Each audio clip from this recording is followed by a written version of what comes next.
global happenings today. We communicate, we analyze global news. Stay tuned.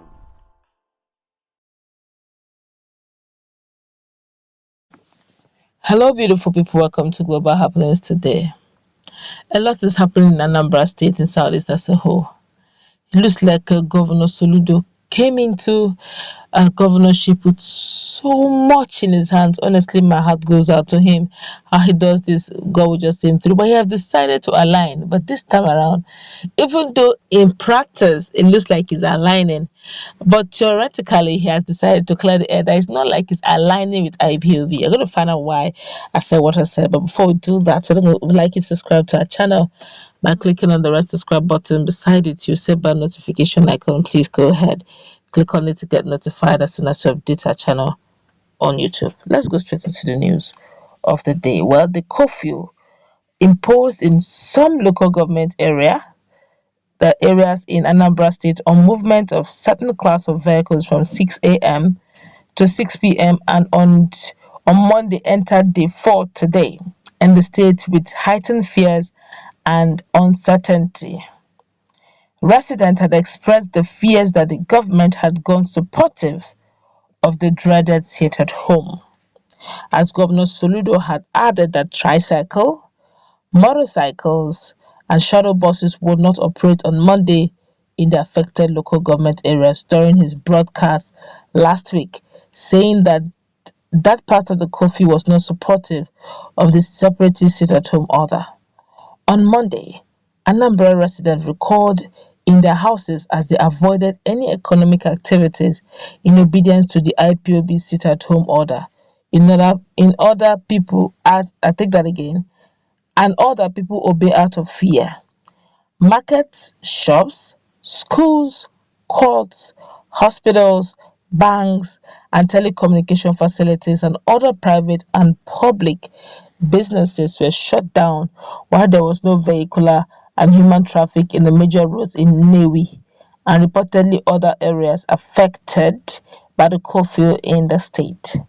But in his reaction on Monday, Governor Charles Soludo said curfew was not supportive of the sit-at-home. Soludo, who spoke through the Chief Press Secretary, Christian Aboreme, said the governor had never supported the sit-at-home, adding that the curfew was to restore peace and security in the state.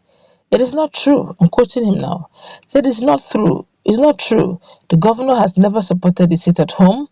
The curfew in the 9 local government areas was for until further notice when peace restores. When peace is restored, Governor Soludo has been working hard to return peace and security to the state. The curfew is meant to restore peace and security to the state, he said. A lot of people have decided to react to this. We're going to take 1 or 2 reactions very quickly, and then we'll look at how genuine I don't know, it looks like the curfew and sit-at-home have similar actions to it, and the people are of the opinion that like Soludo is already aligning. What's the difference between curfew and sit-at-home? It's not everybody stay back, it's just a difference in use of words. But Soludo has said that he's doing that not because he's supportive of them but to restore peace, so which means for the people or for the UGM who are enforcing the sit-at-home, for them to continue having sit-at-home, it's just for them to keep creating a bit of chaos. The government of the day will align to them to do that. Don't know, maybe it's actually out of his wits end of suggestions, but let's hope that his tactics this time works and reduces loss of life. Let's feel the pulse of Nigerians. This one here is saying this man should just do his own as governor and let IPOB alone. IPOB are of majorities, conduct referendum for them. Okay? Another person here is saying, shut up, illiterate. Go and conduct referendum for yourself. Don't force anyone to do so. If you want it, go for it legally. Don't force anybody to give you what you are not own, what you don't owe. Okay, what you don't own. Another person says security. God is keeping us in Anambra, not Mr. Soludo. Curfew that has heightened economic hardship of the people. Imagine 6 p.m. 6 p.m. is a wrong time if you have a good advisor. Okay, another person here is saying, please, our governor, remove it from 6 p.m. to 9 p.m. 6 p.m. is too early, and inflict pain to the poor who closes work by 6 p.m. to have money to buy food. We love it, but extend it to 9 p.m. please. Thank you. Another person here is saying, why not offer your wise and better solution?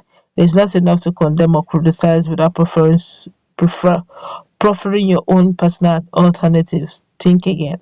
Another person here is saying, lacking in good judgment of situation on ground. Okay, but that's 6 p.m. I'm just trying to be realistic now.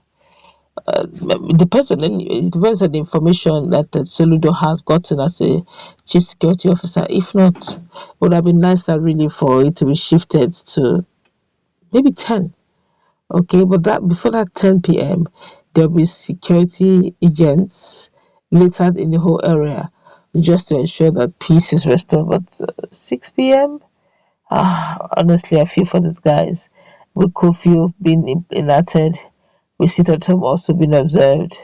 How many working days is remaining in Anambra? But for other states anyway, they may not have curfew, to be worried about, but they will definitely have sit at home to contend with.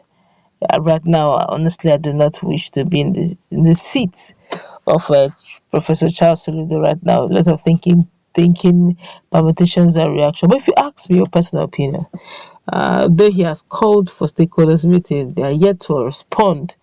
I would have said maybe they should, maybe they want assurance that if they are going to have that stakeholders meeting, there will nothing untoward will happen to their members. But from all indication, you have seen that the people may likely, if this continues like this, I remember very vividly what Samanekwa was saying that prior to the final or the next court case that for Mazda Kanu, that there may be a case of total lockdown, weeks of lockdown, and all that, according to across Biafra land. It's getting too high. 2 weeks is quite high, I must say.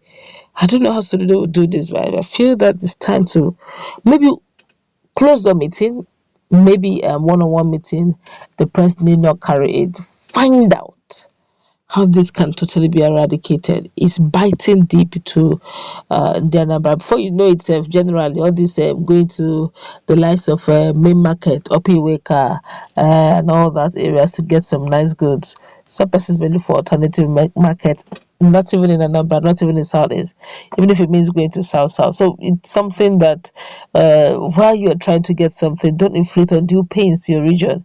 You all know that you all agree with me that Southeast, have their greatest strength in their business acumen, especially even in the Southeast. Some of them don't have headquarters of parastatals are not even residing in the Southeast. Headquarters of parastatals are not residing in the Southeast. So which means that they need all the monies they can get to even out and to get economic viability. They've always been an independent region, an independent tribe, but shutting down their business time. I think Governor Soludo may need to review the timing again for the economic hardship to abate at least. That's what